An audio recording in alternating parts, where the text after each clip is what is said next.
Is there a Canadian bank stock with growth potential? Well, today we're going to be looking at EQB, an online bank in Canada that recently just had some pretty major growth. Now, the real question is, has it reached its peak, or is there something there? Is there something that is going to give us extended growth for years to come? So a little bit about this dividend stock. The dividend right now is 1.69%, which is really not that great, but the payout ratio is just over 13%, which is pretty good, which means there's room to grow the dividend. They've also had dividend increases of over 21% in the last year, and they're increasing it quarterly. Now, if they can continue to do that and continue to have that kind of growth, well, now the stock itself has grown 49% in the last 12 months. So some of the positives of EQB are trailing PE is 9.67, meaning that the stock is potentially undervalued. PB is 1.58. Now this reflects a reasonable evaluation based on the book value. The 5-year CAGR is 20 to 25%. This shows consistent growth over that 5-year period. Return on equity is over 15%, which shows efficient profitability. Debt to equity is moderately high, but it is well managed.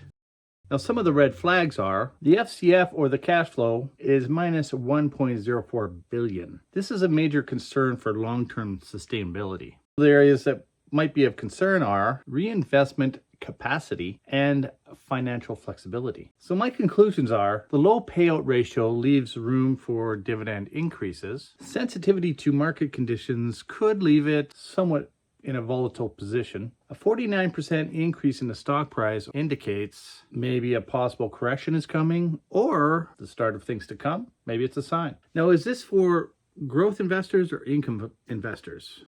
Now, I would say it's potentially more of a growth stock, but with how they're increasing the dividend, it's potentially for both. Now, if you want the income today, probably not. But if you're looking at how much this dividend can grow and how much this stock can provide you in the future, dividend investors who want that income in the future, like maybe even 5 years from now, are going to see a lot higher dividend.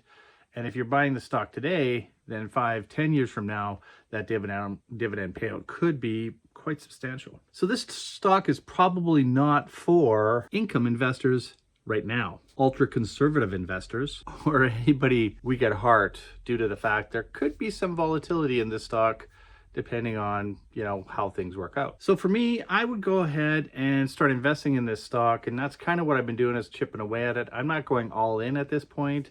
And that may be a mistake if it does skyrocket, but if it does have a little bit of a dip here coming up in the short term, I'm set to really dive in and get in there a little bit deeper. So for me, it's kind of a slow trickle, potentially a dive in if it opens up the price to be a little bit on sale.